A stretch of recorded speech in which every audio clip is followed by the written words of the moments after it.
Hi everyone, welcome back for video 2, hope you're well. The first video covered the installation process of Flight Simulator X, Flight Simulator Steam Edition and P3D. This video is going to be about the things you can do before running Flight Simulator to gain a little bit of performance. They're not going to be massive improvements, it's not like you're going to see 5-6 frames per second increase. But these are little things you can do to ease the work processes on the computer and the CPU mainly, and try and get a little bit of try and help it along a bit, I guess you could say. If you've got newer software, newer hardware should I say, then these probably ain't going to be much use to you, but you can still use them. It's all going to help. Every little helps, as they say. On the older hardware like myself, this is definitely going to be a bit of a help for you. And hopefully we can cover some of these things and get you up to speed with how I do it and how I'm trying to tweak my system as we follow it through the steps. So here we have the performance device, I'm going to call it. Again, I'm not a professional computer person. I'm just doing it based on research I've done over the years and experiences I've had over the years of using the simulator. One of the first things I want to look at is the CC Cleaner, or C Cleaner should I say. It's a nice handy program. I've got it up here. It's free. There is paid versions, but I always use the free version. I'm tempted to buy the paid version, but for now I'm going to stick with the free one. But after you've installed everything, you've had a good defrag, everything's ready to go, you're ready to start Flight Simulator first time, it's handy just to have a little bit of a play on here. So what we've got here is basically a few things have been ticked in Explorer, Windows Explorer system. So I've left it as default. I don't need to play around with anything other than default at the minute, just to show you what's going on. So you've got an Applications tab here. So for certain things in Applications you want to clear out, and there's a Windows tab. So I just leave it as default. Click Analyze. You'll see the green bar progress along, and this is going to clean out anything that the computer thinks, or CCleaner thinks, the computer doesn't need. And I've been using this for quite a long time. I've never done anything and then had to reboot the system, as it were, or reinstall Windows because it's done something wrong. It's very reliable, very trustworthy. I know as long as I keep to default and don't start messing around with too many advanced settings, I'm going to get what I need quite quick. So you click Analyze, like I say, green bar comes along, it tells you how much room it thinks it can save. Run the cleaner. Okay. It's now going to delete the files. Slowly. It's taking a while to delete just one file. But you get the idea, that's going to do that. And then the next one I go to, so that's cleaned that 1.1 meg. It was about 10 meg earlier, but I've cleaned it out. Registry, that's another thing. The amount of times we install something, uninstall it, install it, uninstall it, put this on, put that on, it all gets logged in the registry, and half the time it never gets deleted. But with this handy C Cleaner, we can do that. So we scan for the issues. I've already done this today. See if anything else has happened since I've done this.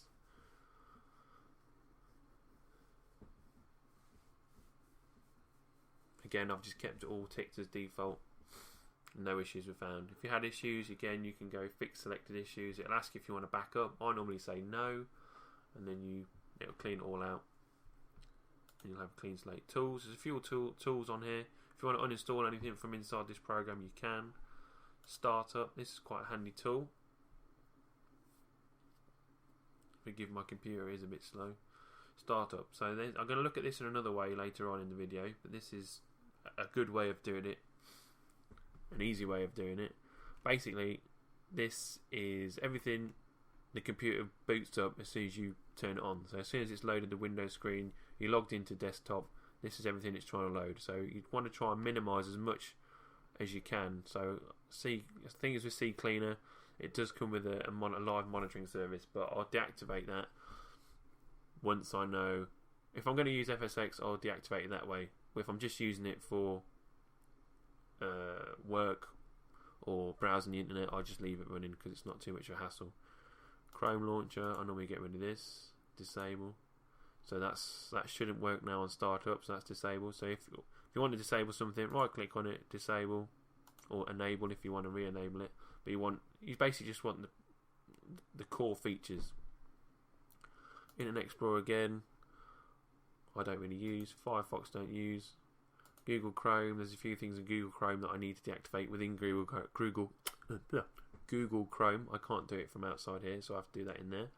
But I normally just shut down Google Chrome completely.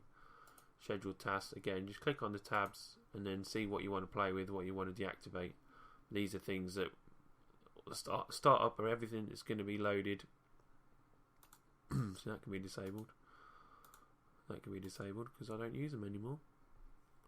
McAfee, WinRAR, disable. Disable anything you don't need on the startup. If you want it, you can just load it up again later on. That can stay. There we go. And we've got disk analyzer. That'll analyze your disk for you.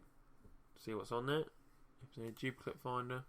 If you can select a drive, click search, and it'll tell you all the files that are duplicated. And I had quite a lot after the installation of Flight Simulator, because after I reinstalled it, I had quite a lot of hidden duplicate files. So that's always a good one. Massive amounts of space can be saved there. System restore, you can set a restore point if you really want to from within this program. And there's a drive wiper. That's going to take ages to do anything, so we click on options. Just a few things about the program. Advanced, you can tweak some settings here to your preference. Monitoring, you can turn the monitoring on and off just from these tabs here. Exclude, include, so anything you want CCleaner to stay away from, or definitely include cookies and settings. So all that can be done from the options, and then you can upgrade to another package or the paid packages from there. So we exit that. So that's one of the handy ones I always use. CCleaner registry, especially with the Ultimate Defrag program. They work quite well together.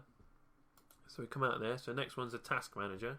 So if we go down to the taskbar at the bottom, right click, we come with Start Task Manager.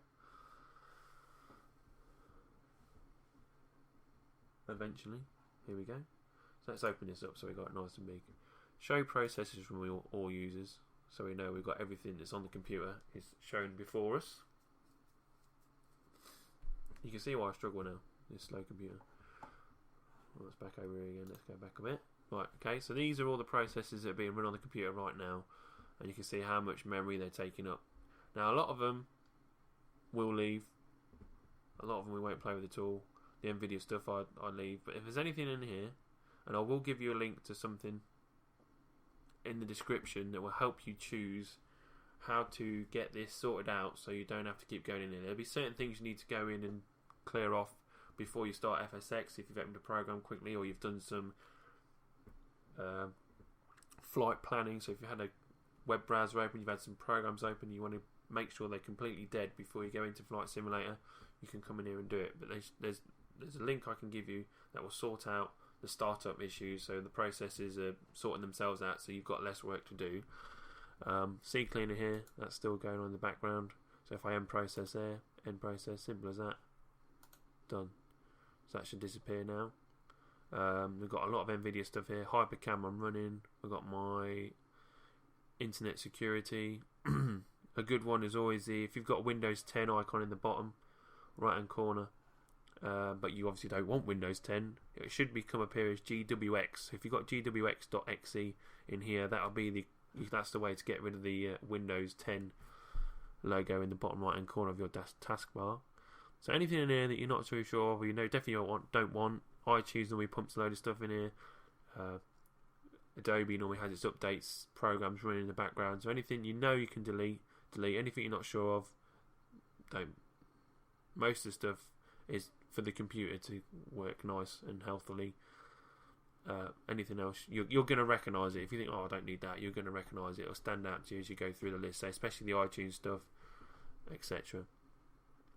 Applications, you've got your applications here. These are the ones I'm running at the minute. Again, just right click, end.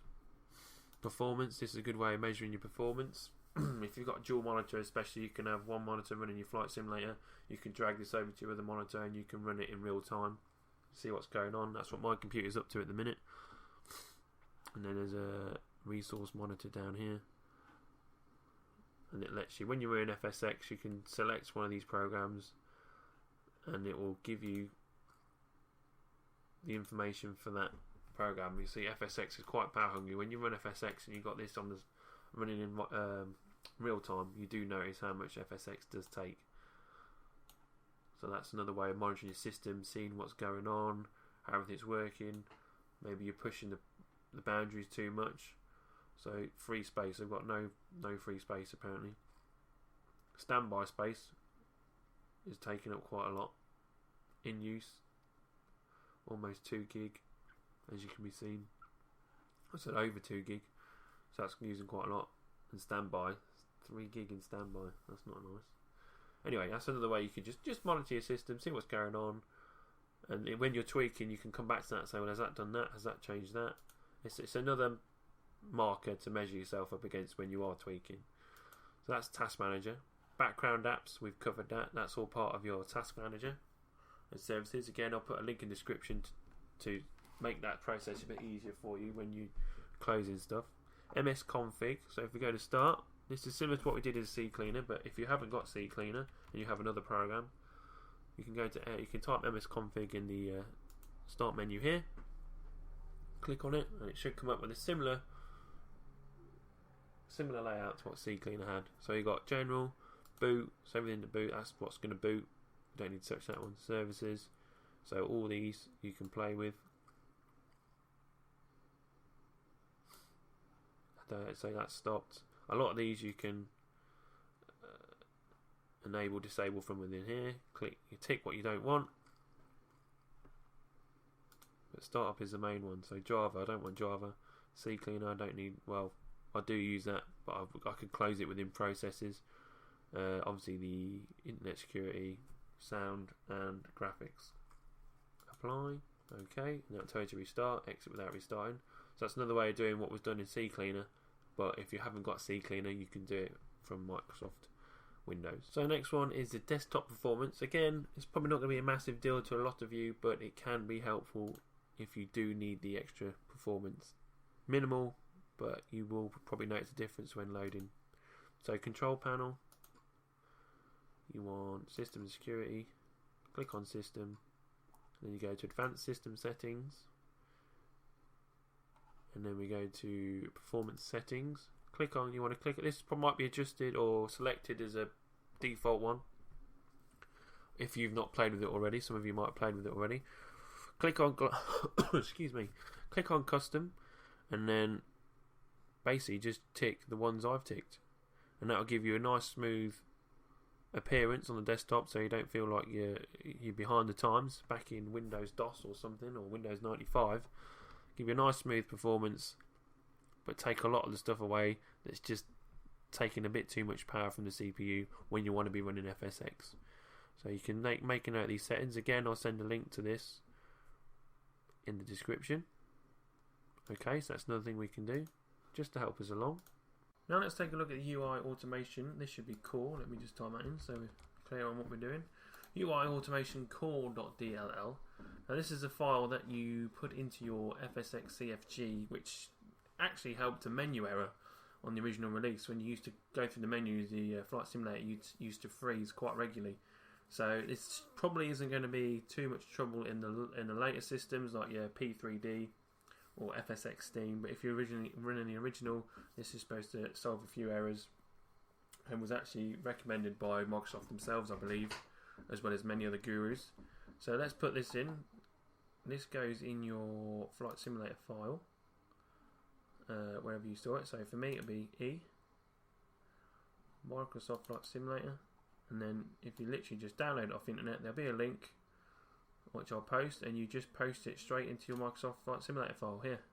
So it'll come in there, and that'll do all the work it needs to do from there. Nothing else to do apart from drag it in and leave it in there. UI automation core.dll, and that should solve any problems you have with menus, freezing, etc. while flying. So that's another little one we can put in there. Beyond that, we now go to the fsx.cfg must-haves. I'm playing quite a lot with the CFG at the minute, tweaking in that, and videos will follow about my experiences and what I've learnt from playing with the CFG, and how much of the stuff we know about and read about on the internet is true, and how well it performs. But the must-haves we say, again, this can be found in the usual route. If you don't know where the route is, it is in your C drive under users, main user, app data, roaming, and then it'll be a Microsoft down here, and then FSX. Your CFG file will be here. So open that, and that brings up this. So you'll see the normal things: graphics, sound, and if you haven't played a lot with this, then it should be a default stage. But the ones we do put in are the high memfix. This is recommended by Flight Simulator or Microsoft themselves when it was released. It was something that was left out, so we always put this one in. That solves some memory issues. And then at the bottom of the display settings here, at the bottom you can put in wide view aspect equals true. Now, if you're not running widescreen, then this isn't necessary. But a lot of people now running widescreen tellies or widescreen monitors, and need to put this in so you're getting the proper resolution and proper picture. Other than that, everything else we will tweak later on, and I will go through them tweaks in future videos, and also match them up with the SimStarter app for people that aren't too sure about going in here and tweaking them in this state. We can go into the SimStarter program that I previewed before and use that. So that's another one. So UI automation core.dl we've done. FSX.cfg must-haves we've done that. Now the NVIDIA Inspector, not everyone is going to be using NVIDIA Inspector, I know that, or NVIDIA cars. There are a lot of ATI users, although NVIDIA is choice of many flight sim users because it's designed in such a way, the architecture is designed in such a way that flight simulators, especially Flight Simulator X, run a lot better and the performance is a lot better with NVIDIA cards. Here's my recording, we don't need that. So we go into NVIDIA Inspector, so I've got a short link for it here. So go into that, it gives you some rundown of what's going on at the minute. Temperatures, fan speeds, GPU loads, there's nothing going on here. This is another good way, especially if you've got multi-monitor, you can put this aside to the second monitor, run your FSX, and you can see what sort of performance you're getting from your GPU. There is other programs like this. If you haven't got NVIDIA Inspector, GPU Z, I think it's called, same as CPU IZ. I'll link them to the description as well, so you can play around with them. But these give you a good overview as to what temperatures you're getting at, what GPU. Because if you're getting a GPU load, like I'm normally getting in a minute 25% with just the FSX settings, playing around with them. 25%. There's still a lot of room for my GPU to be running and helping out the CPU. So I'm hoping I can get that up to about 50% once I've tweaked it properly and put more effort into the GPU as opposed to the CPU. But if we click on these, make sure it's up to date because this does get updated regularly along with the drivers, etc. Click on the toolbox here and that'll open up a massive amount of profiles for us to play with. Open this widescreen. So I'm going to type in MS and that should give us that one. There we go. MS Flight Simulator X, and that gives me the profile I've set up for Flight Simulator X. A few things we want to change on here. At the minute I'm running half refresh rate. No, that's doing something else. Let's go back. There we go. Click on here. There we go. Right, vertical sync. I haven't got a frame limiter on at the minute, so we can force this off. Or use a 3D application set. Let's force it off. So we can force that off for now. Because I don't need that. If I've got a frame limiter running, then I can use that. But at the minute, I'm using unlimited in Flight Simulator X just to see what the differences is. I haven't got to that stage yet where I'm going to be tweaking that setting. So if I leave it off, then we'll see what happens with that. That should be, if you're not going to run a frame limiter, it should be off. I believe if you're running frames at say you're running frames at 30 frames a second, which is a good target to hit. That's what I'm going to try and hit eventually, 30 frames a second. Then most monitors are 60 Hertz, and 60 Hertz is I guess is an equivalent to 60 frames a second. 60 signals per second are going through the television. That's why sometimes if you're recording from a video camera onto a TV and you get stutters because a video camera isn't recording as fast as TV, vice versa. That's why you get the difference in pictures.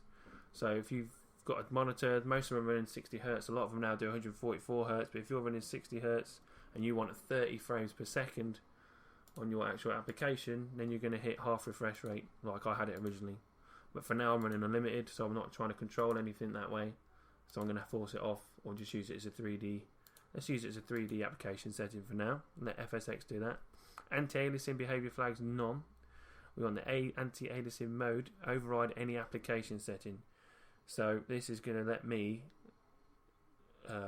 let me sort it out. FSX is not going to have any control over anti-aliasing because the CPU doesn't need the extra work, and we're going to let the good old GPU do all the work. So anything that the GPU does will override what Microsoft Flight Simulator wants to do.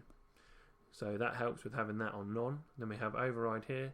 Then the setting, you've got many settings here. I've just chosen a basic one for now, 8 times. And then we go to transparency super sampling. We can have this at 8. That's probably really too high, so I will be knocking that down eventually just to see what the differences are, should I say. So rather than start low and go high, I'm going to start high with that one and then work my way low to see what happens.